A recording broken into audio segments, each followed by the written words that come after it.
મહાપ્રભુજી આજ્ઞા કરે છે કે બ્રહ્મભાવાત્તુ ભક્તાનામ ગ્રહ એવ વિશિષ્યતે. બ્રહ્મભાવથી જ્ઞાનીઓને જે બ્રહ્મભાવ રૂપ થઈ જાય છે, સર્વત્ર બ્રહ્મભાવ થઈ જાય છે, એના કરતાં પણ ભક્તો શરૂઆત સેવાથી કરે છે એ ઉત્તમ છે. તો બ્રહ્મભાવ કરતાં ભક્તોની પેલી સાધન દશા ઉત્તમ છે. આજે જે પ્રશ્ન કર્યો કે સર્વતોધિક સુધર સ્નેહ ન હોય તો સેવા કરવી કે નહીં, અરે ભાઈ, ભક્તની સાધન અવસ્થા, શરૂઆતની અવસ્થા જ્ઞાન માર્ગીના બ્રહ્મભાવના એના છેલ્લા સ્ટેપ કરતાં ઉત્તમ છે, એટલે સેવા તો કરવી.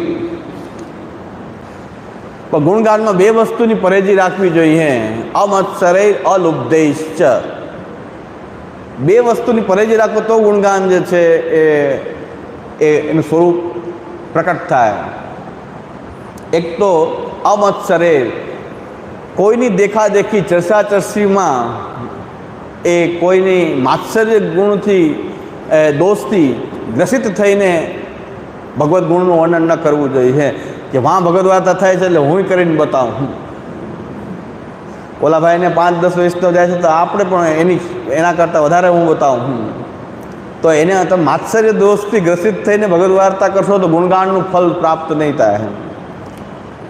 બીજાના ચર્ચાચર્ચીમાં, કોમ્પિટિશનમાં કે એનાથી ઈર્ષાના ભાવથી જ્યારે કોઈ કથા કરશો તો એ કથાનો એ ગુણગાનનું ફલ પ્રાપ્ત નહીં થાય.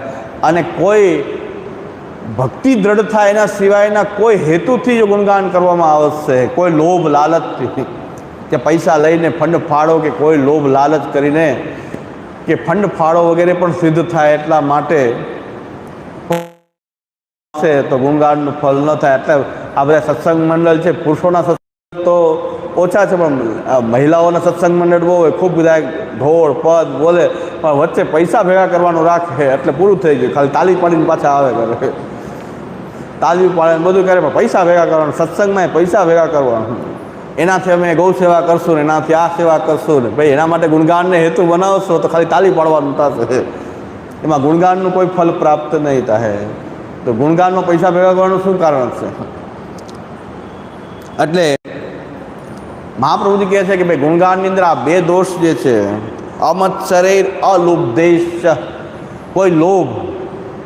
ભગવદ્ ગુણગાન કેવલ ભગવાનની ભક્તિ અર્થ કરવું જોઈએ, બીજા કોઈ હેતુ ન હોવો જોઈએ ગુણગાનનો. તો ગુણગાનનો બીજો કોઈ હેતુ ન હોય અને કોઈનું માત્સર્યથી આપણે ભગવદ્ ગુણગાન ન કરવું જોઈએ. આ બે દોષ ન હોય તો ભગવદ્ ગુણગાનનું ફલ એ આપણને પ્રાપ્ત થાય છે. ફળ કેવું છે કે ભગવત ધર્મ એ પ્રકટ થઈ જાય છે, સર્વાત્મ ભાવ એ પ્રકટ થઈ જાય છે.